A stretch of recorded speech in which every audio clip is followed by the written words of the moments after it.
Alhamdulillah, puji syukur kita haturkan kehadirat Allah Azza wa Jal di kesempatan sore ini bersama Majelis Ta'lim Rasuna Epicentrum. Kita kembali melanjutkan kajian online dengan membaca buku Bila Ku Mati, catatan tentang kematian. Dan insya Allah yang akan kita bahas adalah firasat kematian.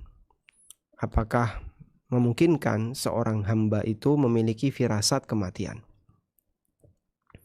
Berfirasat artinya dia merasakan kedekatan sebuah kejadian. Walaupun manusia tidak bisa memastikan, namun dalam hal dia memprediksi atau merasakan kedekatan, kemudian disampaikan kepada orang lain, semacam ini boleh saja. Tapi kalau memastikan tidak bisa dilakukan, kan Allah Subhanahu wa taala menegaskan, "Wa ma tadri nafsun bi ayyi ardin tamut." Tidak ada satupun jiwa yang mati, tidak ada satupun jiwa yang tahu di mana dia akan mati. Sebab kapan orang itu mati bagian dari rahasia Allah Ta'ala. Kalau tempatnya saja dia nggak tahu, apalagi waktunya. Wa ma tadri nafsun bi ayyi ardin tamut, tidak ada satupun jiwa di bumi mana dia akan mati. Kalau tempatnya saja tidak bisa dipastikan, apalagi waktu. Karena memastikan tempat dengan memastikan waktu lebih mudah memastikan tempat. Sehingga orang misalnya punya keinginan, aku pengen mati di Jogja, atau aku pengen mati di Jakarta, atau aku pengen mati di kota A, kota B. Selanjutnya, yang bisa dia lakukan adalah bertahan untuk tidak keluar dari kota itu, sehingga harapannya kalau dia bertahan di sana, nanti dia tidak akan mati di situ. Ya.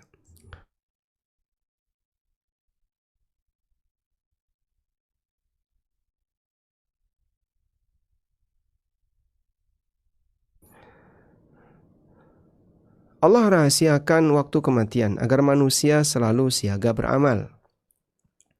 Sehingga tidak boleh seseorang kemudian merasa, saya masih muda, mati saya masih jauh. Nggak ada jaminan. Sebab tidak ada kuburan yang bertuliskan khusus 60 ke atas. Hanya saja ada sebagian yang diberi oleh Allah Subhanahu wa taala firasat kematian. Tadi kita sampaikan, firasat adalah merasakan adanya kedekatan dengan peristiwa tertentu. Seperti misalnya firasat akan datangnya bencana, firasat akan datangnya misalnya musibah tertentu. Terkadang ada orang yang merasa ajalnya sudah dekat. Berikut di antaranya. Pertama, firasat Nabi Muhammad SAW terhadap dekatnya kematian beliau. Nabi SAW pernah menyampaikan pesan kepada Fatimah hingga Fatimah nangis. Apa isi pesannya? Inna Jibril kana yu'aridunil Qur'an kulla sanatin marrah. Sesungguhnya Jibril biasa menelaah Al-Quran, mengulang Al-Quran kepadaku sekali setiap tahun. Jadi Jibril datang kepada Nabi SAW, kemudian Rasulullah SAW setoran seluruh Al-Quran yang pernah disampaikan kepada beliau. Dan beliau diberitahu urutannya, karena Jibril ketika turun satu ayat atau sekian ayat, turun satu ayat sekian ayat. Di surat mana, dia tidak sebagaimana urutan mushaf yang kita punya. Saya ulangi. Jadi urutan turunnya Al-Quran itu tidak sebagaimana urutan mushaf yang kita punya. Yang pertama surat Al-Alaq yang turun. Itu pun cuma 5 ayat. Setelah itu surat Ad-Duha. Kemudian ganti lagi surat Al-Muddathir. Lalu surat Al-Muzammil. Jadi Al-Alaq yang belum komplit sudah diselingi dengan beberapa ayat dari surat yang lain. Kemudian sistematika sebagaimana yang saat ini kita dapatkan, ini diberi petunjuk oleh Allah Subhanahu wa taala. Lalu beliau baca sesuai dengan urutan. Yang pertama Al-Fatihah, kemudian masuk surat Al-Baqarah, masuk lagi surat Ali Imran dan seterusnya. Dalam setahun Jibril datang kepada Nabi SAW untuk sekali waktu menelaah semuanya. Walaupun Jibril berkali-kali datang untuk menyampaikan wahyu, tapi untuk telaah Jibril datang sekali dalam setahun. Wa innahu aradonil amarratain, tapi untuk tahun ini Jibril datang 2 kali. Wala arahu illa hadara ajali. Dan menurutku wala urahu illa hadara ajali, dan menurutku ajalku sudah dekat.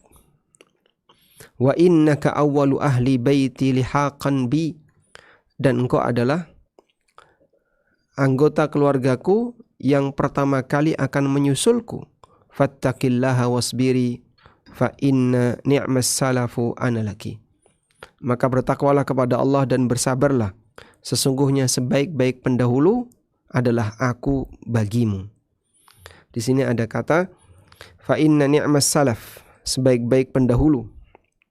Nabi SAW adalah pendahulunya Fatimah, karena Rasulullah SAW wafat sebelum Fatimah. Sehingga yang disebut salaf adalah orang yang mendahului kita, yang wafat sebelum kita. Hadis sahih riwayat Bukhari Muslim. Demikian pula saat haji wada, beliau berpesan kepada masyarakat saat lempar jumrah Aqabah yang menunjukkan dekatnya ajal beliau. Jabir radhiyallahu anhu yang merupakan sahabat, di mana beliau menceritakan semua hajinya Nabi SAW dengan sangat detail. Jabir bercerita, aku melihat Nabi SAW melempar jumrah di hari Nahar. Hari Nahar berarti tanggal 10 Dzulhijjah.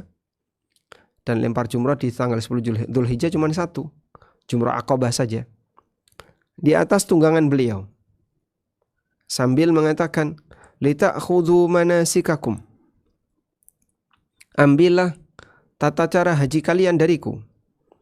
Fa inni la adri la'alli la ahujju ba'da hajjati hadhihi. Karena bisa jadi aku tidak haji setelah haji tahun ini. Dan ternyata betul, haji yang dilaksanakan oleh Nabi SAW ketika itu adalah haji yang terakhir bagi beliau. Berapa kali beliau haji? Setelah hijrah, Nabi SAW hanya haji sekali. Sebelum hijrah, Rasulullah SAW sudah beberapa kali haji. Sehingga Rasulullah SAW ketika di Mekah ikut haji bersama yang lain, walaupun tata caranya beda dengan apa yang umumnya dilakukan oleh orang musyrikin. Baik. Di pertengahan hari Tasyrik diturunkan kepada beliau surat An-Nasr. Idza jaa nasrullahi wal fath. Di pertengahan hari Tasyrik, antara tanggal 11 sampai 13 Dzulhijjah. Sehingga beliau tahu bahwa itu adalah masa dekatnya perpisahan untuk pulang selamanya. Ibnu Abbas radhiyallahu anhuma ketika menjelaskan surat Idza jaa nasrullahi wal fath, kata beliau, ajalu Rasulillah sallallahu alaihi wasallam a'lamahu iya. Surat ini merupakan tanda ajalnya Rasulullah sallallahu alaihi wasallam, a'lamahu iya, yang Allah beritahukan kepada beliau. Kenapa surat Idza jaa nasrullah ini menjadi tanda dekatnya ajal Nabi sallallahu alaihi wasallam? Penjelasannya, di surat ini Allah Subhanahu wa taala menyebutkan bahwa telah datang penaklukan kota Mekah dan kemenangan yang dimiliki oleh Nabi sallallahu alaihi wasallam. Kemudian banyak masyarakat yang masuk Islam. Mereka berbondong-bondong, wa ra'aitan nasa yadkhuluna fi dinillah afwaja. Engkau lihat manusia mereka masuk ke dalam agama Allah secara berbondong-bondong. Masuk ke dalam agama Allah secara berbondong-bondong. Satu suku diwakili oleh beberapa orang menyatakan kami masuk Islam. Satu suku berikutnya menyatakan kami masuk Islam. Sehingga di Madinah dipenuhi dengan duta-duta dari berbagai macam suku. Sampai akhirnya tahun kedatangan para suku ini disebut sebagai Amul Wufud. Tahun di mana banyak kedatangan tamu. Madinah banyak kedatangan tamu. Dan ketika sudah banyak orang yang masuk Islam, menunjukkan bahwasanya tugas beliau sudah selesai. Sehingga Mekah sudah ditaklukkan. Daerah sekitarnya sudah banyak yang masuk Islam. Berarti tugas Nabi SAW sudah selesai. Dan kalau tugas Nabi sudah selesai, maka berikutnya beliau akan menghadap Allah Subhanahu wa taala. Maka Allah perintahkan beliau untuk banyak bertobat, mensucikan Allah dan memohon ampun. Fasabbih bihamdi rabbika wastaghfir. Dari situlah Ibnu Abbas memberikan kesimpulan bahwa surat An-Nasr adalah ajalu Rasulullah sallallahu alaihi wasallam a'lamahu iyyah. Ajal Rasulullah sallallahu alaihi wasallam yang Allah beritahukan kepada beliau sallallahu alaihi wasallam. Di tengah perjalanan pulang haji wada, di sebuah mata air yang disebut dengan Khum. Mata air itu dalam bahasa Arabnya disebut Ghadir. Karena mata air disebut dengan mata air Khum, maka disebutlah Ghadir Khum. Rasulullah sallallahu alaihi wasallam menyampaikan pesan. Ala ayyuhan nas, wahai manusia. Innama ana basyarun. Sesungguhnya aku adalah manusia biasa. Yushiku ayyatiya rasulu rabbi faujiba. Sesaat lagi, tidak lama lagi akan datang utusan Tuhanku, yaitu malakul maut, yaitu malaikat maut. Faujiba, lalu aku akan memenuhinya. Memenuhi panggilan malaikat maut berarti meninggal. Wa ana tarikun fiikum thaqalain. Dan aku tinggalkan di tengah kalian dua hal. Yang pertama, dua pusaka yang pertama adalah kitabullah. Fihil huda wan nur. Yang pertama adalah kitabullah. Di sana ada petunjuk dan cahaya. Fakhudhu bi kitabillah. Maka ambillah kitabullah. Wastamsikuhu. Dan berpegang teguhlah kalian terhadap kitabullah. Lalu beliau lanjutkan isi khutbahnya di Ghadir Khum. Hadis sahih riwayat Muslim. Dan apa yang beliau sampaikan ini mengisyaratkan kalau ajal beliau sudah dekat, sehingga beliau mengatakan akan datang utusan dari Rabb kalian, yaitu malakul maut, dan aku akan merespon atau mendatangi panggilannya, yaitu panggilan kematian. Nah, di sini disampaikan Nabi SAW dalam bentuk isyarat. Ada sahabat yang paham dan mungkin ada sahabat yang tidak paham. Tapi bagi mereka yang paham bisa menyimpulkan ini adalah khutbah perpisahan Rasulullah SAW. Dan Anda bisa lihat setelah Nabi SAW haji wada, kemudian beliau pulang, ya, perjalanan kurang lebih 1 pekan. Akhir Dzulhijjah beliau sampai Madinah. Kemudian setelah itu beliau meninggal di bulan Rabiul Awal. Sehingga kalau kita hitung akhir Dzulhijjah, Muharram, Safar, berarti Rasulullah SAW hidup pasca haji wada kurang lebih 2 bulan atau 2,5 bulan pasca haji wada. Baik, selanjutnya firasat para sahabat. Sebagian sahabat memiliki firasat akan dekatnya kematian, baik saat jihad maupun ketika di kediamannya. Tersebutlah seorang sahabat bernama Anas bin Nadhr. Anas bin Nadhr ini pamannya Anas bin Malik. Sahabat Anas bin Nadhr. Jadi Anas punya bapak namanya Malik. Malik punya saudara namanya Anas. Nah, baik Anas maupun Malik ini anaknya Nadhr. Maka sahabat Anas bin Malik, anaknya Ummu Sulaim, pembantunya Nabi SAW, dengan Anas bin Nadhr adalah keponakannya. Nah, Anas bin Nadhr, beliau tidak ikut perang Badar. Dan beliau menyesal kenapa tidak ikut perang Badar. Lalu beliau berjanji kalau nanti Nabi SAW mengajak para sahabat untuk perang, maka beliau tidak boleh ketinggalan. Perang yang terdekat pasca perang Badar adalah perang Uhud. Nabi SAW dan para sahabat berangkat. Anas bin Nadhr pun ikut berangkat. Ketika beliau melihat Sa'ad bin Mu'ad, ketika Anas bin Nadhr berangkat ke Uhud, ketemu Sa'ad bin Mu'ad. Lalu Anas mengatakan, "Ya Sa'ad bin Mu'ad, al-jannata wa rabbin Nadhr." Wahai Sa'ad bin Mu'ad, ada surga Demi Rabbnya An-Nadhr, inni ajidu rihaha min duni Uhudin. Aku mencium aroma surga di bawah bukit Uhud. Apakah ini realita? Ataukah itu hanya kiasan semangat beliau? Ada dua kemungkinan. Bisa jadi itu adalah realita.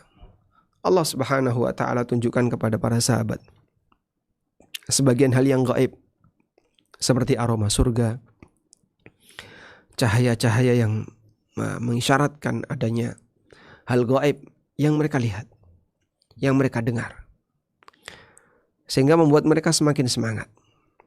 Atau makna yang kedua, aku mencium aroma surga, maksudnya adalah semangat beliau yang berkobar, sehingga seolah-olah beliau ingin segera masuk surga.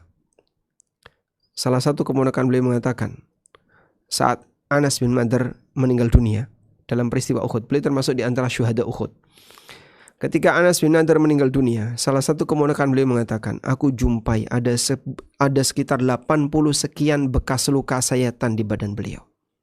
Masya Allah. Sampai akhirnya beliau meninggal. Ada 80 sekian bekas luka, baik tusukan, kemudian sobekan, kena tombak, kena panah, kena pedang, sebanyak 80. Kemudian meninggal. Masya Allah. Dan ini salah satu di antara contoh bagaimana perjuangan yang dialami oleh para sahabat. Ketika mereka ikut perang, kemudian mereka selesai perang, hanya ada dua kemungkinan. Satu, mati. Yang kedua, pulang cacat. Sehingga para sahabat di masa silam, ada yang tangannya putus, jari putus, badannya penuh luka. Mereka memang selamat, masih hidup. Perang selesai, menang, tapi badan penuh luka. Sehingga kebayang gak sahabat itu kayak apa? Mungkin badannya penuh dengan keloid bekas luka. Di sini ada luka, di punggung ada luka, penuh dengan keloid. Lelaki zaman sekarang badannya mulus, gak ada keloid. Bahkan kadang merawat badannya seperti layaknya seorang wanita. Lelaki masa sahabat, badan mereka adalah badan yang penuh perjuangan. Dan bukti perjuangan itu sampai jadi bekas-bekas luka yang nempel di badan. Demikian pula yang dialami oleh Abdullah, ayahnya Jabir. Jabir bercerita tentang ayahnya ketika hendak ikut perang Uhud. Lamma hadara Uhudun da'ani abi minal lail. Ketika akan ada peristiwa perang Uhud, ayahku memanggilku di waktu malam.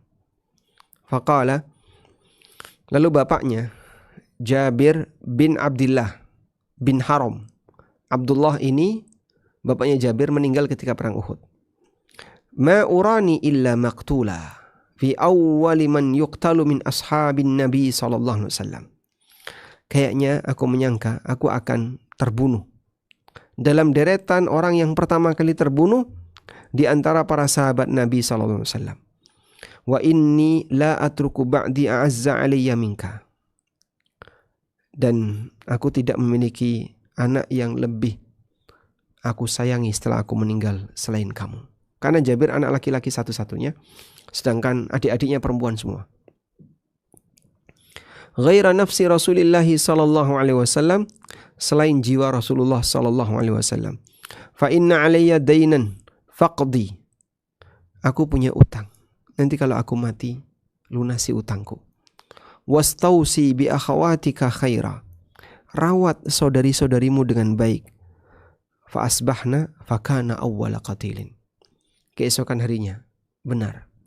Ternyata Abdullah, ayahnya Jabir, adalah orang yang pertama kali terbunuh dalam peristiwa perang Uhud. Nah, dari peristiwa ini kita bisa melihat bahwa sahabat terkadang mereka merasa kematian itu sudah dekat. Firasat itu ada. Dan Allah Subhanahu wa ta'ala buktikan kebenarannya. Dan sahabat Jabir bin Abdullah radhiyallahu anhu, saat bapaknya meninggalkan utang, dan meninggalkan anak-anak perempuan, saudara-saudarinya Jabir, untuk dirawat sama Jabir. Sehingga beban Jabir ketika itu cukup berat. Harus menanggung nafkah dirinya, saudari-saudarinya, dan menutupi utang bapaknya. Akhirnya beliau minta tolong kepada Rasulullah SAW. Lalu Nabi SAW minta kepada Jabir, kumpulkan sisa harta yang masih ada. Terus dikumpulin. Setelah kumpul, diundang semua yang punya piutang kepada bapaknya Jabir, kepada Abdullah. Kumpul mereka semua.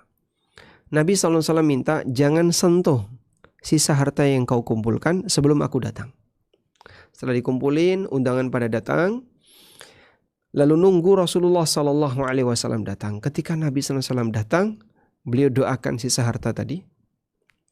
Lalu setelah itu beliau minta kepada semua yang punya piutang, silahkan kalian ambil sejumlah utang yang kalian miliki. Aja ngambil sesuai dengan utangnya yang pernah dikasihkan kepada Abdullah. Setelah mereka semuanya mengambil, masih sisa. Padahal secara perhitungan itu mungkin gak cukup. Tapi karena doa Nabi SAW, ternyata harta itu bertambah. Dan ini bagian dari mukjizat Rasulullah SAW. Taib. Selanjutnya catatan tentang jimat menunda kematian. Betulkah jimat itu bisa menunda kematian? Ada sebagian orang yang punya keyakinan seperti ini. Sehingga kalau orang itu punya jimat, matinya susah. Kalau punya jimat, matinya jadi bertambah lama. Al-Quran menegaskan, وَلِكُلِّ أُمَّةٍ أَجَلٍ فَإِذَا جَاءَ أَجَلُهُمْ لَا يَسْتَأْخِرُونَ سَاعَةً وَلَا يَسْتَقْدِمُونَ. Setiap umat itu punya ajal. Apabila telah datang ajal kepada mereka, la yastakhiruna sa'atan wa la yastaqdimun, tidak bisa ditunda maupun dipercepat walaupun sesaat. Kalau ajal sudah datang, minta 1 detik sekalipun gak bakalan bisa. Diundur 1 detik, dipercepat 1 detik gak bisa. Sebab kapan orang itu mati telah ditetapkan oleh Allah Subhanahu wa taala. Di ayat yang lain Allah berfirman, "Ma tasbiqu min ummatin ajalaha wa ma yastakhirun." Tidak ada satu umat pun yang dapat mendahului ajalnya. Wa ma yastakhirun, dan mereka juga tidak dapat menundanya. Kalau memang belum waktunya mati, selamanya dia tidak akan mati sampai Allah kehendaki untuk mati. Karena dia belum waktunya mati. Ada orang yang berkali-kali mengalami uji coba pembunuhan, tapi gak berhasil. Allah Subhanahu wa ta'ala takdirkan dia belum waktunya mati. Sehingga walaupun dia berada di tengah bahaya yang peluang matinya besar, sepanjang tidak ada ketetapan takdir Allah dia mati, maka dia tidak akan mati. Ada sekitar 6 ayat dalam Al-Quran yang menegaskan bahwa ajal tidak bisa dipercepat atau ditunda sedikit pun. Karena batas ajal di luar kendali manusia. Dialah Allah yang menghidupkan dan mematikan. Manusia tidak punya nyawa, sehingga manusia tidak bisa memberi nyawa dan juga tidak bisa mencabut nyawa. Kalau orang membunuh orang itu, Pak, berarti kan dia mencabut nyawa orang lain. Bukan karena dia mencabut nyawa, dia melakukan upaya pembunuhan. Kalau Allah tidak berkehendak orang ini mati, dia gak bakalan mati. Ditembak kok gak mati, Pak. Sudah dipenggal kepalanya kok gak mati. Ya mungkin saja, mudah bagi Allah Subhanahu wa ta'ala.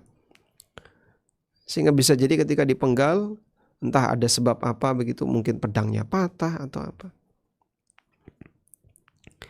Karena hanya Allah yang mencabut nyawa hambanya. Andaikan semua manusia bisa bersekongkol untuk membunuh 1 jiwa, mereka tidak akan berhasil jika Allah belum takdirkan untuk mati.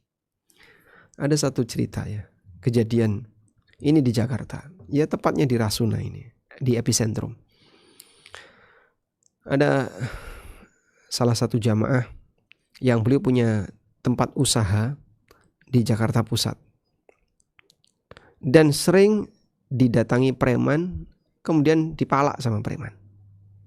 Orang-orang yang tidak bertanggung jawab, ya orang-orang dari luar Jakarta, ya dari luar Jawa. Sampai akhirnya satpam, kemudian pegawai yang kerja di waktu malam itu sering diteror. Mereka memang minta duit, nggak sampai membunuh.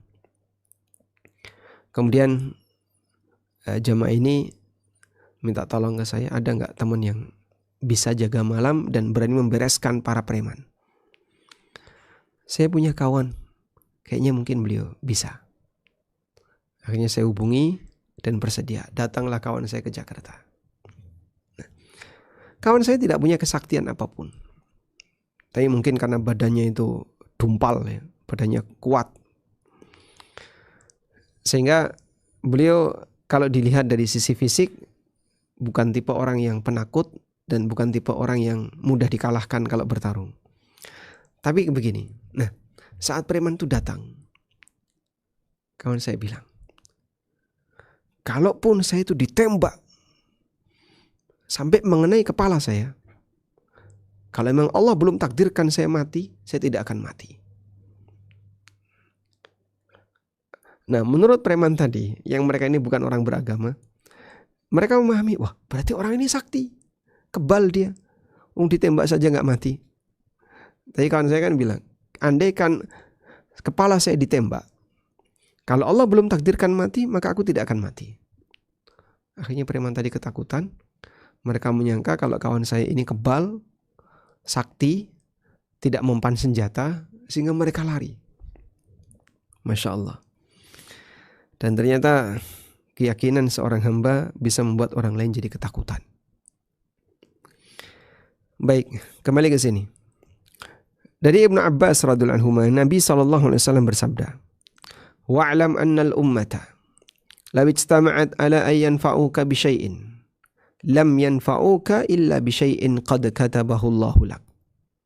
Ketahuilah bahasanya umat ini, andaikan mereka semua bergabung untuk memberikan sesuap nasi kepada kamu, andaikan seluruh umat manusia mereka berkumpul berusaha untuk memberikan sesuap nasi kepadamu, lam yanfa'uka illa bi syai'in qad katabahu Allahu lak. Mereka tidak akan mampu untuk melakukannya kecuali dengan apa yang telah Allah takdirkan untuk kau terima. Walau ijtama'u ala ay yadurruka bi syai'in, kalaupun mereka berkumpul untuk menyakitimu, lam yadurruka illa bi syai'in qad katabahu Allahu 'alaika. Mereka tidak akan mampu untuk menyakitimu kecuali untuk sesuatu yang Allah tetapkan mengenai dirimu. Sehingga sehebat apapun usaha manusia untuk menyelamatkan diri atau menyelamatkan diri orang lain, jika Allah tidak berkehendak, maka yang akan terjadi adalah sesuai dengan apa yang Allah takdirkan. Nah sekarang kembali kepada masalah jimat tadi. Betul nggak jimat itu bisa menunda kematian? Ada sebagian orang yang memiliki anggapan semacam ini, bahwa ketika orang punya jimat cenderung matinya susah. Apakah berarti pakai jimat bisa menunda ajal? Tentu saja anggapan ini tidak benar, bertentangan dengan banyak ayat yang tadi kita baca. Sebab batas ajal telah Allah tetapkan, sehingga tidak mungkin dipercepat atau diperlambat. Lalu mengapa mereka yang memakai jimat matinya susah, sementara dia sudah mengalami sekarat dalam waktu yang lama? Bukan karena matinya susah, namun karena memang belum datang ajalnya. Ya karena memang belum waktunya mati, ya nggak mati. Tapi Pak ini kan sudah lama, dia sudah berkali-kali opnam, keluar masuk rumah sakit, keluar masuk rumah sakit. Begitu jimatnya dirusak, mati. Nah, berarti kan mereka tertunda mati karena jimat. Bukan itu. Memang dia belum waktunya mati. Dan Allah Ta'ala tetapkan mati pasca jimatnya dirusak. Nah terus kejadian ketika dia gak mati-mati itu gimana? Nah di sini. Dia mengalami kesusahan menjelang wafat sebagai hukuman dari Allah. Hukuman dari Allah.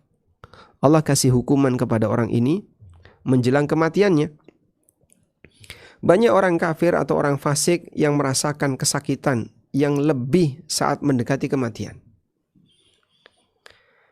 Sehingga menjelang wafat dia mengalami sakit yang sangat parah.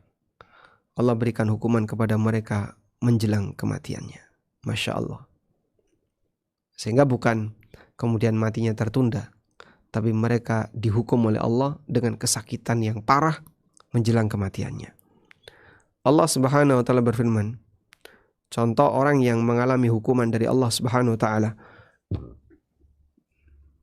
Walau tara idz zalimuna fi ghamaratil maut. Sekiranya kamu dapat melihat ketika orang-orang zalim fi ghamaratil maut, berada dalam sakaratul maut. Disebut ghamaratul maut karena kematian ini bisa menutupi kesadaran. Sehingga menjelang wafat orang itu kadang kesadarannya hilang, saking pusingnya, saking sakitnya. Wal malaikatu basitu aydihim. Sementara para malaikat yang mencabut nyawanya, mereka membentangkan tangannya sambil mengatakan akhriju anfusakum. Keluarkanlah arwah kalian. Al-yawma tujzauna adzabal huni bima kuntum taquluna 'alallahi ghairal haqq. Pada hari ini kau akan dibalas dengan azab yang menghinakan disebabkan karena kalian berbicara atas nama Allah ghairal haqqi, yang enggak benar. Wa kuntum an ayatihi tastakbirun. Dan kalian sombong terhadap ayat-ayat Allah. Sombong terhadap ayat Allah artinya dia tidak mau mengimaninya. Al-Hafidh Ibnu Katsir rahimahullah menjelaskan bahwa peristiwa ini terjadi ketika sakaratul maut orang kafir. Mereka dipukuli oleh malakul maut sampai kemudian arwahnya keluar. Beliau mengatakan, wa dzalika annal kafira idza ihtadara basyaratuhul malaikah bil adzab wan nakal.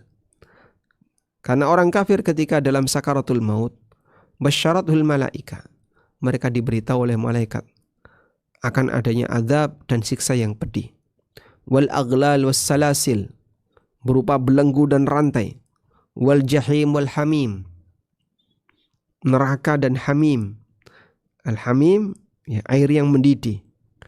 Wa ghadabir rahmanir rahim, dan murka Allah. Fatatafarraqa ruhuhu fi jasadi, maka arwah itu langsung mencengkram ke seluruh jasad.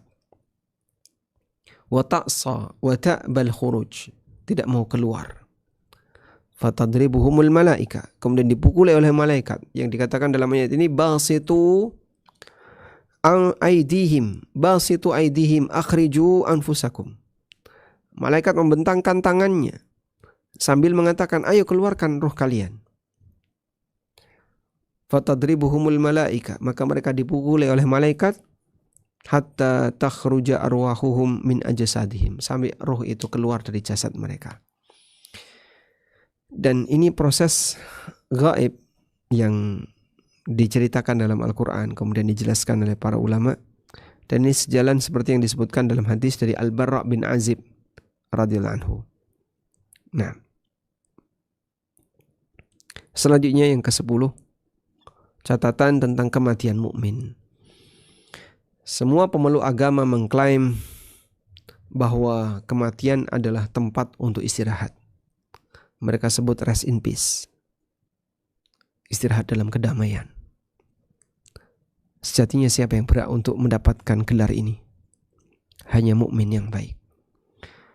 Hanya mukmin yang mengalami itu. Kematian mukmin adalah istirahat dalam kedamaian. Selain yang beriman atau orang jahat, orang yang banyak berbuat zalim, dia tidak berada dalam kondisi ini.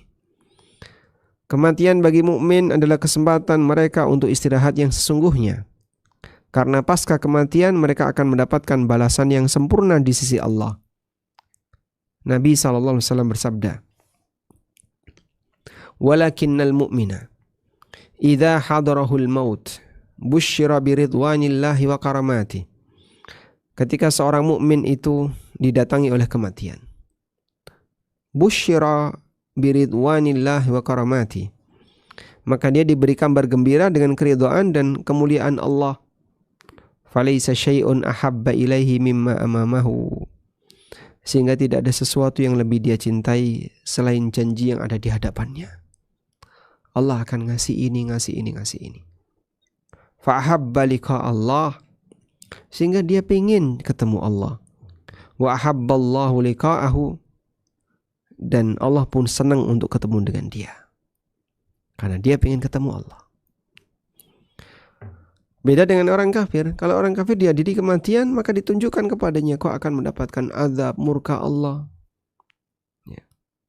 Fa'akraha ilahi mimma amamahu. Maka dia pun membenci, gak suka dengan apa yang ada di depannya. Fakariha liqa Allah. Sehingga dia gak suka untuk ketemu Allah. Wa karihallahu liqa'ahu. Dan Allah pun gak suka untuk ketemu dengan dia. Disitulah kenapa seorang mukmin ketika dia ingin ketemu Allah, punya semangat untuk ketemu Allah, maka Allah senang dengan ketemu orang mukmin ini. Hadis sahih riwayat Bukhari Muslim. Taib. Dan Allah Subhanahu wa taala sebutkan ini dalam Al-Qur'an, innal ladzina qalu rabbunallah tsumma istaqamu tatanazzalu alaihimul malaikatu alla takhafu wa la tahzanu wa abshiru bil jannati allati kuntum tu'adun. Sesungguhnya orang yang mengatakan Rabbunallah tsumma istaqamu, kemudian dia istiqamah, tatanazzalu alaihimul malaika, maka turun para malaikat kepada mereka, alla takhafu wa la tahzanu, jangan takut, jangan sedih. Dan sebagian ahli tafsir mengatakan malaikat mengatakan jangan takut, jangan sedih kepada hamba ini adalah menjelang kematiannya. Ibnu Mas'ud radhiyallahu anhu mengatakan, "Laisa lil mu'mini rahatun duna liqa'illahi azza wa jalla." Seorang mukmin tidak akan benar-benar merasakan istirahat sebelum dia berjumpa dengan Allah azza wa jalla. Masya Allah. Perjumpaan kita dengan Allah semoga menjadi istirahat yang sejatinya dari lelahnya dunia. Karena itu kita berdoa kepada Allah Subhanahu wa taala, waj'alil mauta rahatan lana min kulli syarr. Jadikanlah kematian itu sebagai kesempatan istirahat bagi kami, min kulli syarrin, dari segala bentuk keburukan. Waj'alil hayata ziyadatan lana min kulli khair. Jadikanlah kehidupan itu sumber tambahan bagi kami untuk mendapatkan kebaikan, dan kematian kesempatan istirahat bagi kami dari segala bentuk keburukan. Kabar gembira bagi mukmin menjelang kematiannya telah disebutkan oleh Allah di surat Fussilat ayat 30. Innal ladzina qalu rabbunallah tsumma istaqamu tatanazzalu alaihimul malaika. Sesungguhnya orang yang mengikrarkan Rabb kami adalah Allah, kemudian mereka istiqamah, maka para malaikat akan turun kepada mereka. Alla takhafu wa la tahzanu. Kalian jangan sedih dan jangan takut. Wa abshiru bil jannati allati kuntum tu'adun. Bergembiralah kamu dengan surga yang telah dijanjikan kepadamu. Ibnu Katsir mengatakan, qala Mujahid As-Sudi wa Zaid bin Aslam wa ibnuhu. Mujahid As-Sudi, Zaid bin Aslam dan anaknya, yakni mereka mengatakan indal mauti qailin. Pada saat kematian, para malaikat itu berkata kepada calon mayit, alla takhafu. Jangan kalian takut. Kamu jangan takut. Masya Allah. Sehingga menjelang wafat disampaikan oleh malaikat, gak usah takut. Karena dibela oleh Allah Subhanahu wa taala, beliau akan datang untuk mendapatkan ridha Allah Subhanahu wa taala. Di ayat yang lain Allah taala berfirman, alladzina tatawaffahumul malaikatu thayyibin, yaitu orang-orang yang diwafatkan oleh para malaikat dalam keadaan baik. Yaquluna salamun alaikum. Lalu para malaikat itu menyambut dengan mengatakan, salamun alaikum. Salamun alaikum. Udkhulul jannata bima kuntum ta'malun. silahkan masuk ke dalam surga disebabkan amal yang telah kalian kerjakan. Disambut oleh malaikat dengan sambutan salam. Salamun alaikum. Udkhulul jannata bima kuntum ta'malun. Silahkan masuk surga. Semoga ini akan kita alami ketika kita menghadap Allah Subhanahu wa taala untuk selamanya. Baik, walhamdulillah selesai untuk bab yang pertama, apa itu kematian. Berikutnya kita akan beralih ke kisah kematian para nabi. Di bab yang kedua ini kami angkat untuk mengambil pelajaran dari peristiwa kematian yang dialami oleh manusia-manusia terbaik. Tidak hanya Nabi Muhammad SAW, juga para nabi yang lain. Ada sejuta hikmah yang bisa kita gali dari peristiwa kematian wafatnya para nabi. Walaupun tidak semuanya dikisahkan dalam Al-Quran maupun hadis. Namun sebelum kita mengutip kisah wafatnya para nabi, terlebih dahulu kita akan bahas 3 catatan terkait wafatnya para nabi. Pertama, bahwa para nabi itu manusia yang bisa mati. Sehingga gak ada ceritanya nabi bertahan hidup, gak ada. Loh Pak, katanya Nabi Khidir itu hidup Pak. Kata siapa? Nabi Khidir sebagaimana nabi yang lain. Katanya Nabi Ilyas masih hidup. Kata siapa? Berapa ribu tahun jadinya. Memang Allah kuasa untuk mempertahankan manusia tetap hidup dalam waktu yang panjang.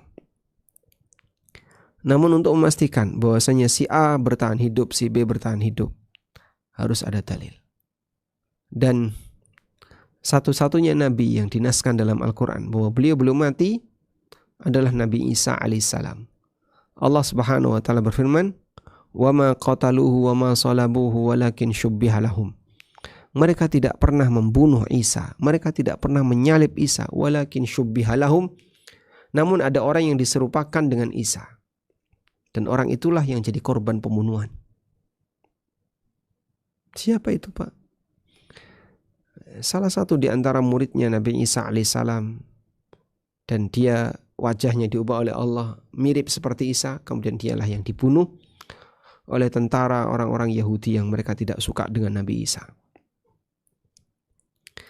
Tapi Nabi Isa kata Allah, bal rafa'ahu Allahu ilaih. Namun Allah Ta'ala mengangkatnya Nabi Isa. Allah mengangkat beliau. Ini seperti yang Allah tegaskan dalam Al-Quran.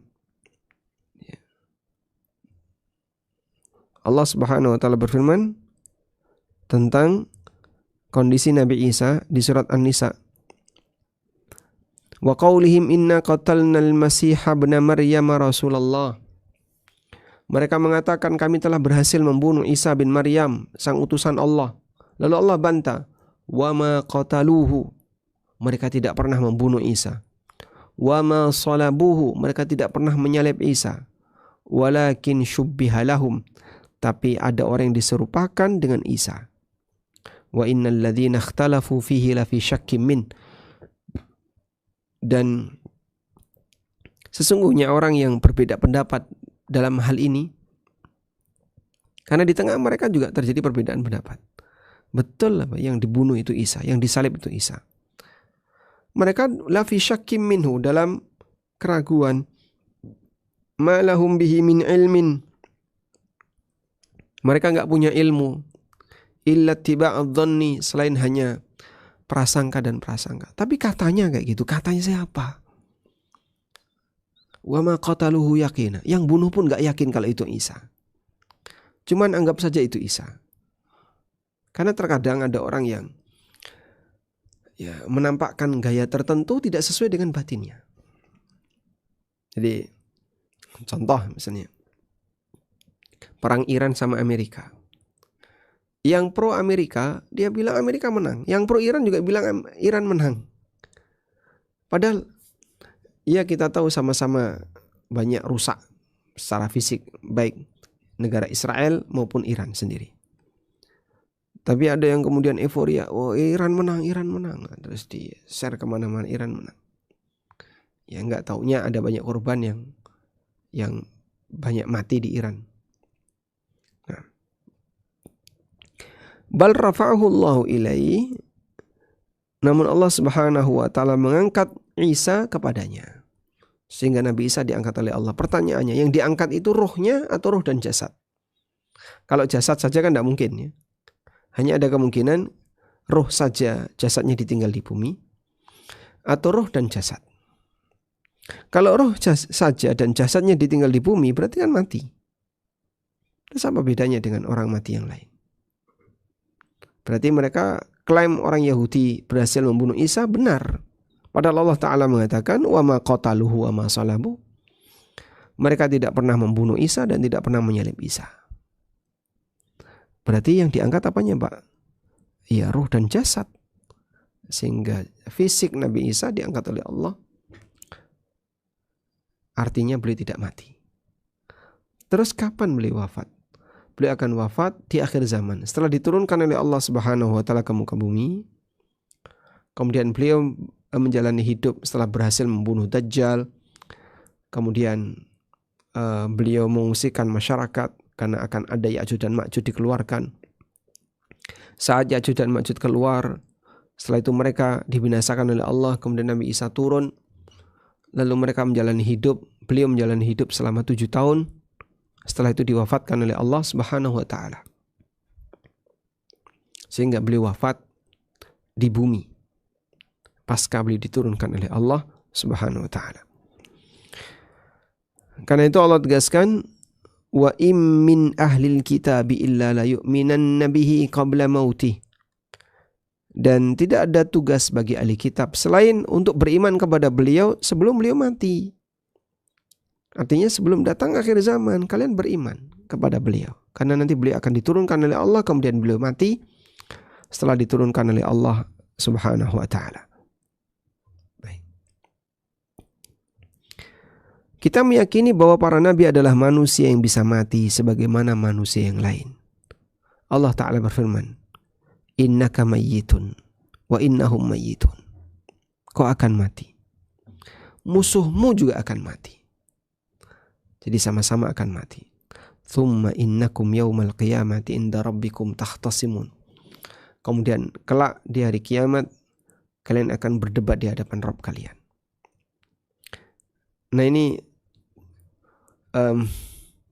ayat yang bisa dijadikan sebagai penguat batin kalau orang itu didolimi sama orang lain. Ada orang didolimi sama orang lain, terus dia berpikir, saya pengen balas tapi nggak bisa. Saya nggak bisa berbuat apa-apa. Tenang, Anda akan mati. Dan mereka yang mendolimi Anda juga akan mati. Nggak ada manusia yang hidup abadi. Palestina masyarakatnya akan mati. Israel rakyatnya juga akan mati. Nggak ada yang hidup abadi. Hanya masalah ada yang mati duluan dan ada yang mati belakangan. Tsumma innakum yaumal qiyamati inda rabbikum takhtasimun. Kemudian kalian akan berdebat di hari kiamat di hadapan Rabb kalian. Debat tentang masalah iman, tentang masalah siapa yang agamanya paling benar. Termasuk Nabi Muhammad SAW, beliau mati, jasadnya beliau dikubur di rumah Aisyah radhiyallahu anha. Karena itu jika ada orang yang meyakini bahwa Nabi Khidir atau Ilyas atau wali siapa belum mati, ini semuanya adalah keyakinan yang tidak benar. Kalau manusia yang paling mulia yaitu Nabi Muhammad SAW, beliau meninggal dunia, apalagi yang derajatnya di bawah beliau SAW. Dan kematian seorang Nabi tidak menunjukkan cacat baginya, karena itu manusiawi. Sebagaimana Nabi butuh makan, Nabi butuh tidur, Nabi buang air sebagaimana manusia pada umumnya. Yang kedua, menjelang wafat para nabi diberi pilihan oleh malaikat maut. Para nabi ketika hendak wafat, mereka dimuliakan oleh Allah dengan cara diberi tawaran. Mau mati sekarang atau nanti? Jika mereka memilih meninggal sekarang, maka nyawanya langsung dicabut oleh malakul maut. Aisyah radhiyallahu anha mendengar bahwa Nabi SAW bersabda, ma min nabiyyin yamradu. Tidak ada seorang pun nabi yang sakit illa khuyyira bainad dunya wal akhirah, kecuali dia diberi pilihan antara tetap hidup di dunia ataukah milih akhirat. Dan ini keistimewaan bagi para nabi. Ketika Rasulullah SAW dalam keadaan sakit yang menyebabkan kematiannya, beliau mengalami suara serak yang sangat berat. Suaranya Rasulullah SAW serak berat, tiba-tiba terucap, ma'alladzina an'amallahu alaihim, ma'alladzina an'amallahu alaihim. Aku ingin bersama dengan orang-orang yang diberi nikmat oleh Allah. Kata Aisyah, di situ aku menyadari innahu yukhayyar, bahwa Nabi SAW sedang diberi pilihan, apakah bertahan ataukah mati. Disebutkan dalam riwayat yang lain, innahu lam yuqbad nabiyyun qat. Tidaklah seorang nabi diwafatkan hatta yara maq'adahu minal jannati thumma yahya au yukhayyar. Kecuali sang nabi ini diperlihatkan terlebih dahulu tentang tempatnya di surga kelak di hari kiamat. Kemudian dia dihidupkan kembali, diberi kesadaran dan diberi pilihan, mau mati sekarang ataukah nanti. Aisyah radhiyallahu anha mengatakan, ketika Rasulullah SAW menderita sakit yang menyebabkan wafatnya, dan saat ajal telah mendekat, kepala beliau berada di atas pangkuanku. Beliau pun pingsan. Ketika sadar, pandangannya menatap ke arah langit-langit rumah. Lalu beliau berkata, Ya Allah, ma'ar rafiqil a'la. Allahumma ma'ar rafiqil a'la. Allahumma ma'ar rafiqil a'la. Ya Allah, aku ingin bersama dengan ar-rafiqul a'la. Teman yang mulia yang dimaksud adalah para penghuni surga yang mulia. Maka aku berkata, berarti beliau tidak memilih kami untuk menetap di dunia. Fa innahu la yakhtaruna. Beliau tidak memilih kami. Saat itu pun aku sadar bahwa beliau, saat itu aku pun tahu bahwa itu adalah pembicaraannya dahulu kepada kami. Dan ternyata hal itu benar, bahwa para nabi diberi pilihan oleh Allah Subhanahu wa taala. Hadis sahih riwayat Bukhari Muslim. Karena itulah para ulama menjelaskan kenapa ada hadis yang menceritakan bahwa Nabi Isa itu menempeleng malakul maut. Nabi Musa alaihissalam menempeleng malakul maut. Kalau kita lihat hadisnya ya.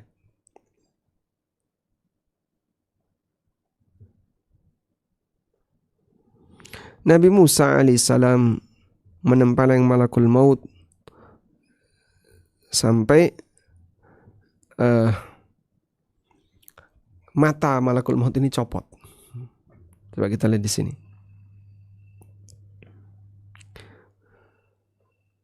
Rasulullah SAW bersabda dalam hadis dari Bukhari Muslim, Ursila malakul mauti ila Musa alaihissalam. Malakul maut diutus untuk menemui Musa alaihissalam. Falamma ja'ahu sakkahu.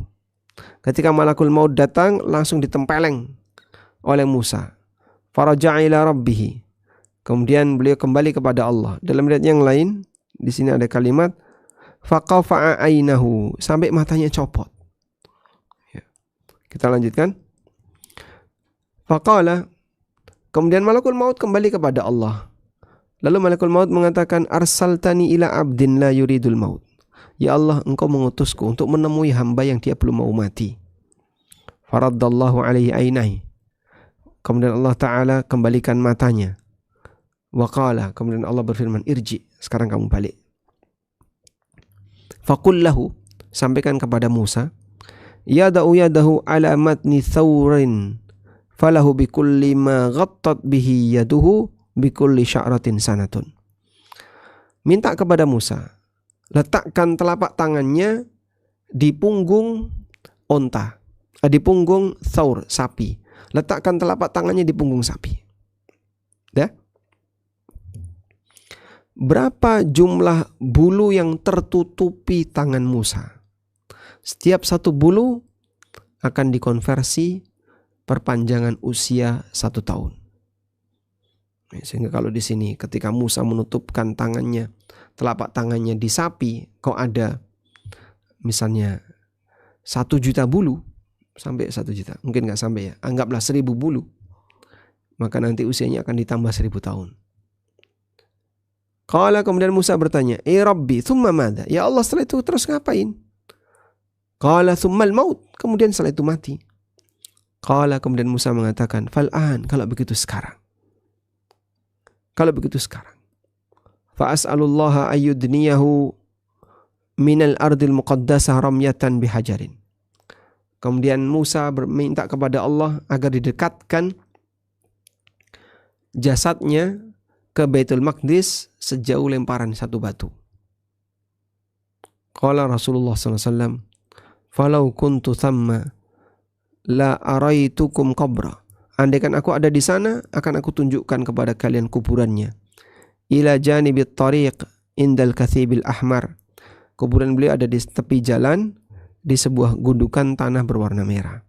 Hadis sahih riwayat Bukhari dan Muslim. Nah, di sini kita lihat bahwa malakul maut ditempeleng oleh ditempeleng oleh Musa karena malakul maut mau mencabut nyawa Musa tanpa pemberitahuan, dan itu tidak boleh. Ya. Makanya Musa alaihissalam tidak disalahkan oleh Allah Ta'ala. Al-Hafidh Ibnu Hajar mengatakan, inna hadhil hala min khasa'isil anbiya. Kondisi semacam ini bagian dari keistimewaan para nabi. Annahu la yuqbadu nabiyyun hatta yukhayyar.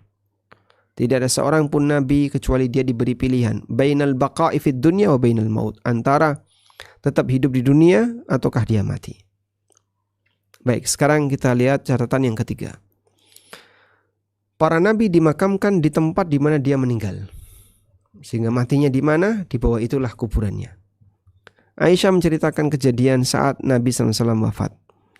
Lamma qubida Rasulullah SAW ikhtalafu fi dafni. Ketika Rasulullah SAW wafat, para sahabat berbeda pendapat mengenai di mana makam beliau. Faqala Abu Bakar, kemudian Abu Bakar radhiyallahu anhu mengatakan, sami'tu min Rasulillahi sallallahu alaihi wasallam syai'an. Aku pernah mendengar hadis dari Rasulullah sallallahu alaihi wasallam. Ma qabadallahu nabiyyan illa fil mawdi'il ladzi yuhibbu ayyudfana fihi. Allah tidaklah mencabut nyawa seorang nabi kecuali di tempat di mana Allah senang untuk menjadikan tempat itu sebagai tempat pemakamannya. Idfinuhu fi mawdi'i firashihi, maka kuburkan beliau di tempat tidur beliau. Karena Nabi SAW meninggal di situ, maka di bawahnya digali dan Rasulullah SAW dimakamkan di situ. Itulah rumah Aisyah radhiyallahu anha. Dalam ayat yang lain, Nabi SAW bersabda dari Abu Bakar As-Siddiq, Inna nabiyya sallallahu alaihi wasallam la yakhulu an makanihi yudfanu min haitsu yamutu. Sesungguhnya Nabi SAW tidak dipindahkan dari tempatnya. Beliau dimakamkan di tempat beliau wafat. Fanahau firasyahu fahafaru lahu mawdi'a firasyihi. Maka mereka pun menyingkirkan tempat tidurnya, lalu menggali kubur di tempat tidur beliau sallallahu alaihi wasallam. Ini sebenarnya yang lebih tepat perkataan Abu Bakar As-Siddiq, bukan sabda Nabi sallallahu alaihi wasallam. Ini dicoret ya. Ini adalah perkataan Abu Bakar As-Siddiq. Walhamdulillahirabbil alamin. Setelah memahami 3 catatan ini, kemudian berikutnya adalah tentang kisah kematian para nabi yang insyaAllah akan kita bahas di pertemuan berikutnya. Semoga yang kita bahas ini bermanfaat. Wassallallahu ala nabiyyina Muhammadin wa ala alihi wa sahbihi wasallam. Wa akhiru da'wana anil hamdulillahi rabbil alamin.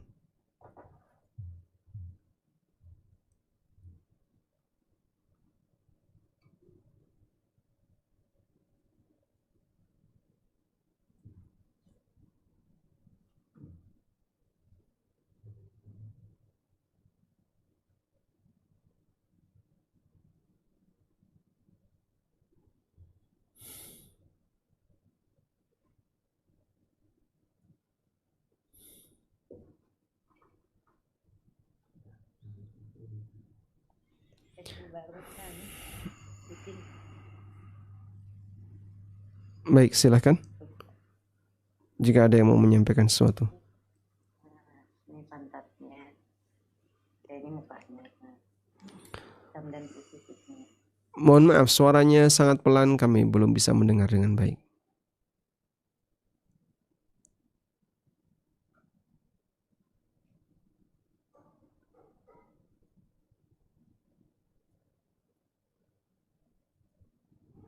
Baik, bisa diulang. Sekarang kita coba berikan kesempatan dulu untuk yang sudah resen. Silahkan, Bu Ida. Assalamualaikum warahmatullahi wabarakatuh, Ustaz. Waalaikumsalam warahmatullahi wabarakatuh. Afwan Ustaz, apakah dapat dengar suara saya? Alhamdulillah jelas. Alhamdulillah. Masya Allah Ustaz, penyampaian hari ini sangat menyentuh hati dan berlinang air mata Ustaz mendengarkan kisah-kisah Rasulullah dan sahabat. Ustaz, yang ingin tanyakan tentang pernah mendengar katanya ketika sakaratul maut semua yang orang kafir akan mengakui bahwasanya Allah itu Allah Subhanahu wa taala, satu-satunya Allah di sakaratul mautnya. Apakah ini ada dalilnya atau apakah ini sahih untuk dipahami atau dipercayai? Dan berikutnya, Ana bekerja sebagai perawat di sini di luar negeri, dan kebanyakan pasiennya itu yang kalau sudah sakaratul maut, Ustaz, merujuk kepada hadis itu kan, yang kafir mengakui bahwasanya Allah itu adalah Allah Subhanahu wa taala, satu-satunya Allah. Dan di sini kalau pasien yang sudah sakaratul maut kesakitan akan ditidurkan dengan obat morfin begitu, Ustaz. Jadi untuk bersyahadat itu ya dengan rahmat Allah atau hidayah Allah mungkin tidak didapatkan para yang non muslim itu, Ustaz. Mohon pencerahan Ustaz tentang ini, Ustaz. Jazakallah khair. Nah, barakallahu fiik. Jadi berkaitan dengan kondisi orang kafir yang mereka ketika mati atau mau mati mengakui kesalahannya dan mengakui keesaan Allah. Di buku Bila Ku Mati saya sebutkan itu tentang masalah talqin mayit.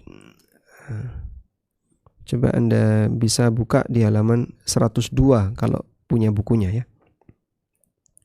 Kita menuju di halaman 102. Nah. Baik, di sini.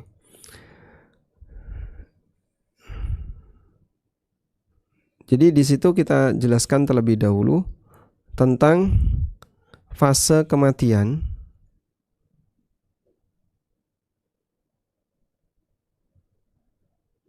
atau di halaman 107. Fase kematian itu ada dua fase, ada sakaratul maut dan ada fase ikhtidar. Kalau fase sakaratul maut, orang masih bisa diajak bicara. Dia mungkin mengalami kesakitan, tapi masih bisa punya kesadaran, masih bisa berkomunikasi. Walaupun mungkin lisannya nggak bisa berbicara, tapi telinganya masih mendengar. Kadang matanya masih menampakkan rona ingin berkomunikasi. Nah, saat Nabi SAW mengalami demam yang sangat tinggi,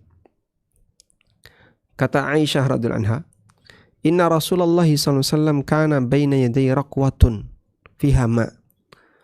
Rasulullah SAW ketika sakit, di depan beliau itu ada sebuah wadah yang berisi air. Faja'ala yudkhilu yadayhi fil ma' fayamsahu bihima wajha. Beliau masukkan kedua tangannya ke dalam air, kemudian beliau gunakan untuk mengusap wajahnya.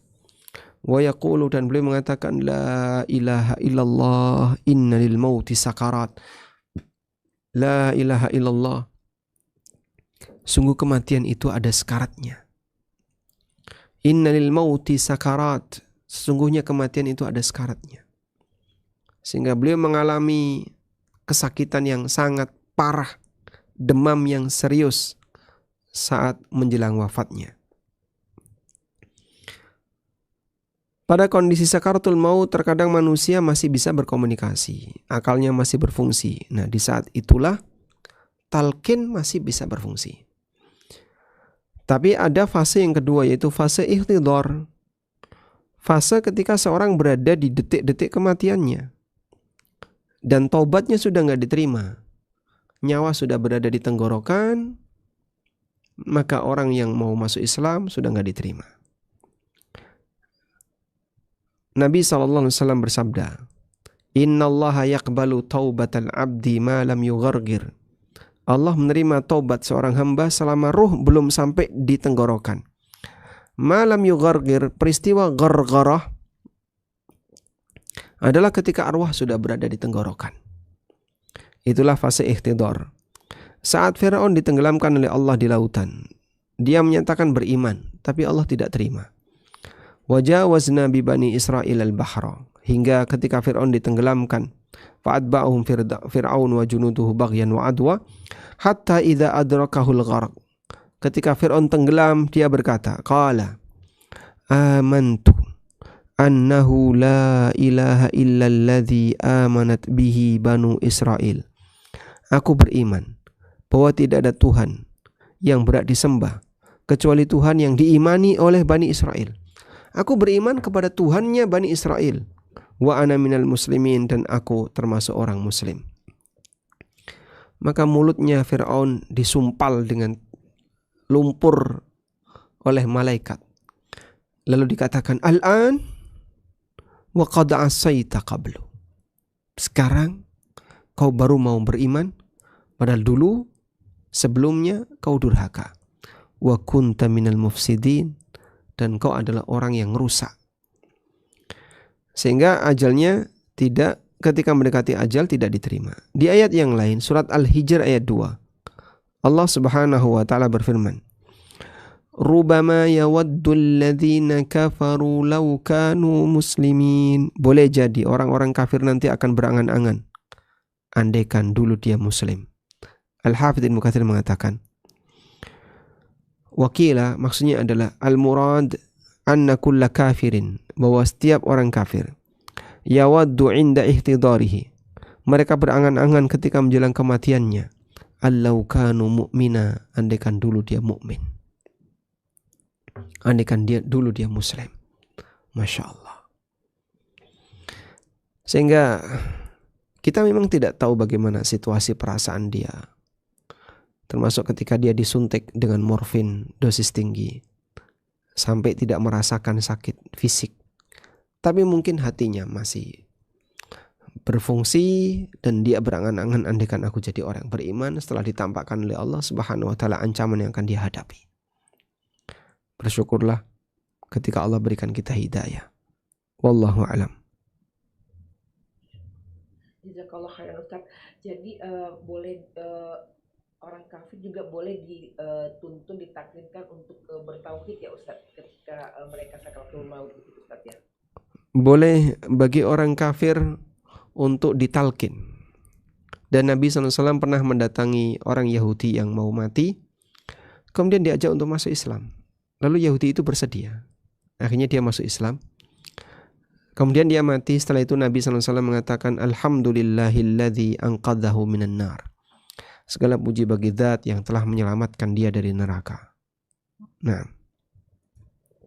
apakah talqin tadi kalau memang masuk dan dapat hidayah harus dizaharkan ya Ustaz ya? Maksudnya nggak bisa, masih disirkan ya Ustaz ya? Nggak bisa dalam hati begitu Ustaz? kalau dalam hati urusan dia dengan Allah. Kalau dengan dijaharkan dia berhasil mengucapkan la ilaha illallah, seperti yang diajarkan Nabi SAW kepada Abu Talib menjelang wafat.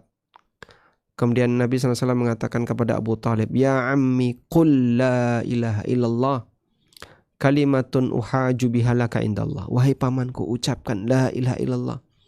Akan saya jadikan kalimat ini sebagai kalimat pembela paman di hadapan Allah. Tapi Abu Talib tidak mau mengucapkan. Walaupun Abu Talib mengakui kebenaran dakwah Nabi SAW. Jadi kalau dia nggak mengucapkan, yang kita sikapi dia sebagai orang kafir. Tapi kalau kita mendengar dia mengucapkan, maka kita sikapi dia sebagai mukmin. Wallahu a'lam. Masya Allah, alhamdulillah Ustaz. Jazakallah khairan, barakallahu fikum Ustaz. Assalamualaikum warahmatullahi wabarakatuh. Waalaikumsalam warahmatullahi wabarakatuh. Baik, selanjutnya silahkan.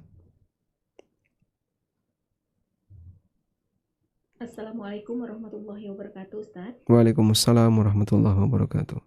Hayakumullah ya Ustaz. Hayakallah bayak. Afwan Ustaz, apa nasihat Ustaz untuk lansia yang ketika dalam masalah banyak hal sudah pikun, tetapi terkhusus untuk masalah uang tidak pikun, Ustaz. Dikhawatirkan menjelang kematiannya juga mengingatnya masalah uang terus gitu Ustaz. Masalah lain pikun Ustaz, khusus masalah uang tidak pikun. Mohon nasihatnya Ustaz. Jazakallahu khairan wa barakallahu fiik Ustaz. Assalamualaikum warahmatullahi wabarakatuh. Waalaikumsalam warahmatullahi wabarakatuh. Masya Allah, inilah keajaiban manusia. Dalam urusan tertentu dia ingat, tapi urusan yang lain dia lupa. Saya pernah ditunjukkan oleh dokter saraf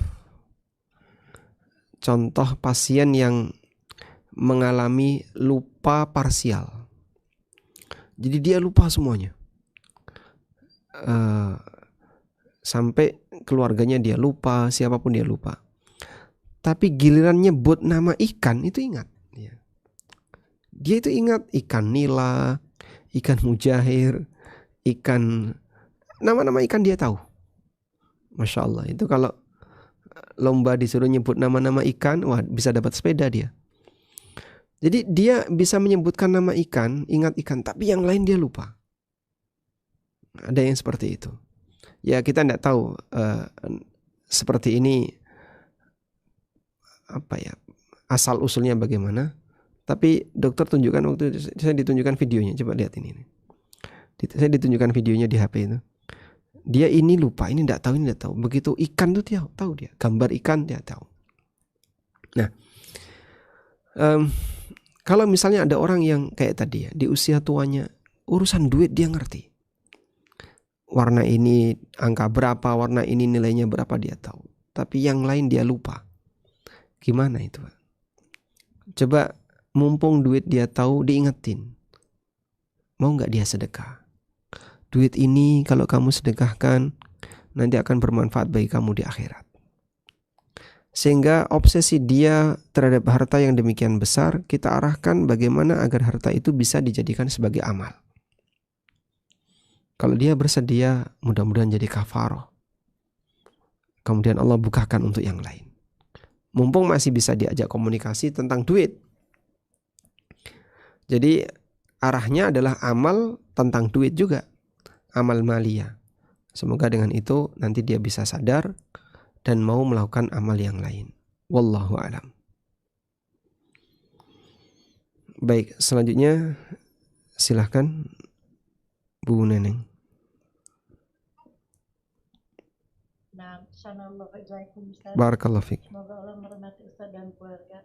Ustaz, yang mau Anda tanyakan ini Ustaz, kalau misalkan orang meninggal itu kan berarti suatu musibah dari Allah, dan Ana mau tanya doanya apa aja selain innalillahi wa inna ilaihi raji'un, selain itu ada lagi apa tidak, dan Ana mau tanya tentang sunah-sunah tuh selain kita misalkan Ana itu mengiringi jenazah, tidak, untuk perempuan tuh tidak usah pakai sendal. Terus yang kedua itu kita melempar setelah kuburan tertutup tuh melempar, itu ada sunahnya tidak melempar kerikil. Terus yang ketiga itu kita mendoakan supaya diberikan keteguhan. Selain itu ada lagi tidak Ustadz? Jazakallahu khairan Ustadz. Baik, coba kita urutkan dulu dari doa yang dibaca ketika ada orang yang sedang mendapatkan musibah berupa kematian. Ini contoh doa yang diajarkan Nabi SAW ketika beliau mendatangi Abu Salamah saat Abu Salamah meninggal. Hadisnya sahih riwayat Muslim. Dari Ummu Salamah Ummul Mukminin radhiyallahu anha. Dakhala Rasulullah sallallahu alaihi wasallam ala Abi Salamah. Rasulullah sallallahu alaihi wasallam menemui Abu Salamah wa qad syaqqa basaruhu. Sementara matanya Abu Salamah itu mendelik, terbelalak. Fa aghmadahu, lalu ditutup oleh Nabi sallallahu alaihi wasallam. Thumma qal, kemudian beliau bersabda, Inna ruha idza qubida tabi'ahul basar. Sesungguhnya roh itu ketika dicabut maka akan diikuti oleh mata. Roh dicabut ke atas, lalu mata mengikutinya sehingga matanya terbelalak. Fadajja nasun min ahlihi, maka keluarganya Abu Salamah mereka pun teriak, ya histeris sebagaimana ketika orang itu ditinggal mati oleh orang yang dia cintai. Faqala, kemudian Nabi SAW langsung peringatkan, la tad'u ala anfusikum illa bi khairin. Janganlah kalian mendoakan keburukan bagi kalian. Kalau berdoa, berdoa yang baik. Jangan sampai dia mengucapkan doa yang buruk. Fa innal malaikata yu'minuna ala ma taqulun. Karena para malaikat mengaminkan apa yang kalian ucapkan. Ya. Sehingga kadang ada orang yang ditinggal mati oleh suaminya terus teriak-teriak, kalau bapak mati nanti tidak ada lagi yang bisa ngasih nafkah aku. Amin. Kalau bapak mati nanti keluarga kita akan berantakan. Amin. Kalau bapak mati, apalagi dia, kalau bapak mati nanti kita kelaparan. Masya Allah. Jadi itu bahaya. Malaikat akan mengaminkan apa yang kalian ucapkan. Thumma qala, kemudian Nabi SAW mengucapkan kalimat, Allahumma ghfir li Abi Salamah. Nah, inilah doa yang kita baca saat kita takziah. Jadi ada doa takziah, ada doa ketika sholat jenazah, ada doa ketika di makam. Allahumma ghfir li Abi Salamah. Ya Allah, ampunilah Abu Salamah. Warfa' darajatahu fil mahdiyin, dan angkat derajat beliau di kalangan orang-orang yang mulia yang mendapatkan petunjuk. Wakhlufhu fi aqibihi fil ghabirin. Gantikan beliau untuk keluarga yang ditinggalkan. Waghfir lana walahu ya rabbal alamin. Ampunilah kami dan ampunilah beliau wahai Rabbul Alamin. Wafsah lahu fi qabrihi, luaskan kuburnya. Wa nawwir lahu fihi, dan terangilah kuburnya. Sehingga di sini kita diajarkan untuk berdoa untuk kebaikan mayit. Sementara doa kita untuk keluarga yang ditinggalkan, intinya adalah kita menenangkan dia dan meminta agar dia bersabar. Lalu kita doakan, ahsanallahu azaakum wa ghafara limayyitikum. Semoga Allah Ta'ala memberikan kebaikan untuk musibah yang kalian alami, dan Allah mengampuni jenazah keluarga kalian. Ini beberapa doa yang mungkin bisa dibaca. Wallahu a'lam.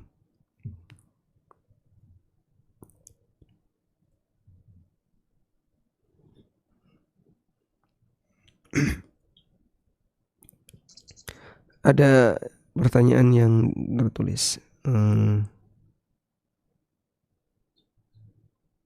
Nggak ada ya di kolom chat.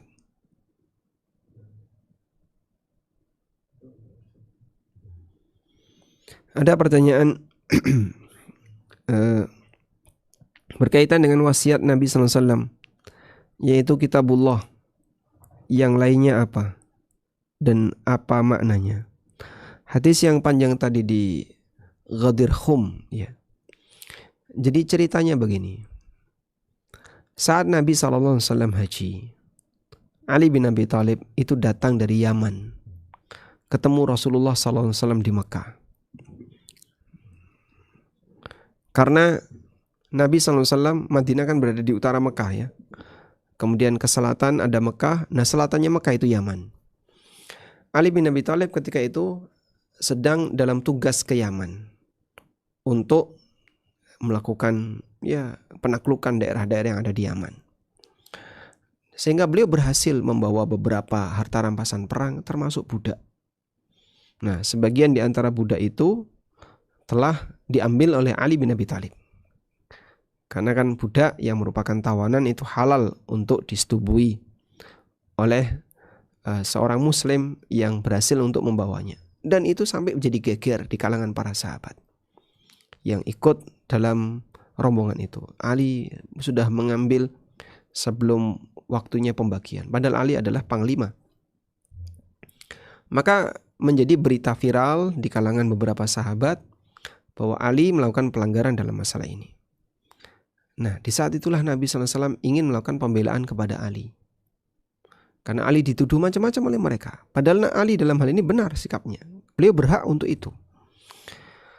Maka Rasulullah SAW tidak menyelesaikan masalah ini pada waktu di Mekah. Karena ketika di Mekah, banyak orang dari berbagai macam daerah kumpul jadi satu. Tidak semuanya berkepentingan dengan apa yang dialami oleh Ali.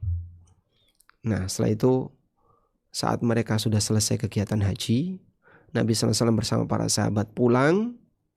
Kemudian barulah ketika sampai di Ghadir Khum. Nah, saat keberangkatan pulang sampai di Ghadir Khum, yang ikut Nabi SAW hanyalah orang Madinah. Orang Taif sudah kembali ke Taif. Orang Hunain kembali ke Hunain. Orang dari daerah yang lain kembali ke daerah masing-masing. Yang ke Madinah bersama Rasulullah SAW. Kemudian beliau singgah di Ghadir Khum. Di saat itulah beliau ceramah. Dan dalam ceramah beliau Sallallahu Alaihi Wasallam,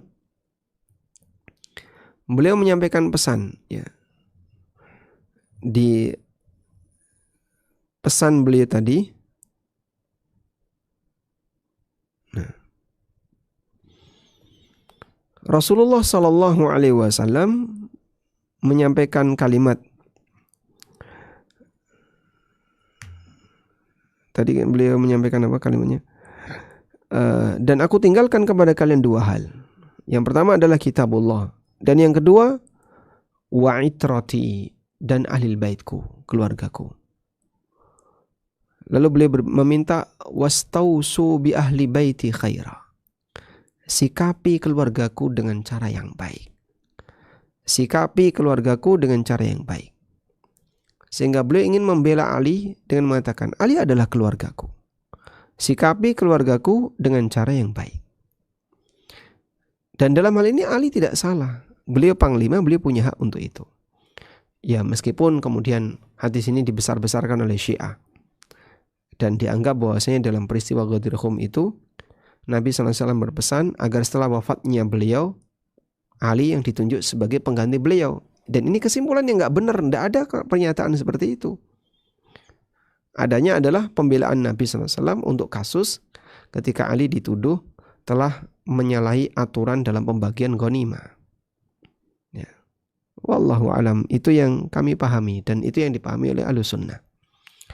Maka kalau orang Syiah sampai kemudian mengatakan Ali yang seharusnya lebih berhak, bukan Abu Bakar, lalu dikafirkanlah Abu Bakar, dikafirkanlah Umar dan seterusnya.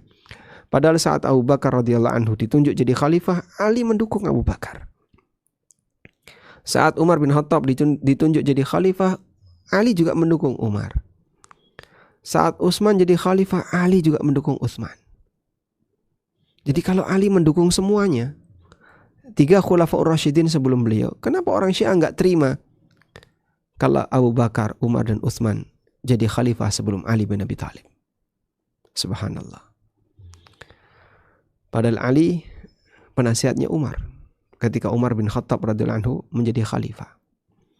Ya, ini hanya cara orang Syiah untuk memperbesar masalah yang sudah berlalu di kalangan kaum muslimin dan yang benar sudah ditunjukkan dalam sejarah para khulafaur rasyidin, tapi mereka masih nggak terima, terus mengkafirkan Abu Bakar, mengkafirkan Umar, dan sampai sekarang pengaruhnya mengkafirkan semua yang tidak mengkafirkan Abu Bakar.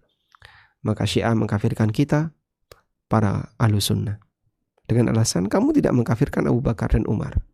La haula wala quwata illa billah. Terus siapa yang lebih dekat kepada kekufuran? Yang mengkafirkan Abu Bakar ataukah yang meyakini Abu Bakar adalah penduduk surga yang dijamin oleh Nabi SAW? Tentu saja mereka yang mengimani sabda Nabi SAW itulah yang benar. Wallahu alam, mungkin itu yang bisa kita sampaikan. Semoga apa yang kita bahas ini bermanfaat. Wassallallahu ala nabiyyina Muhammadin wa ala alihi wa sahbihi wasallam. Wa akhiru da'wana anil hamdulillahi rabbil alamin. Wassalamualaikum warahmatullahi wabarakatuh.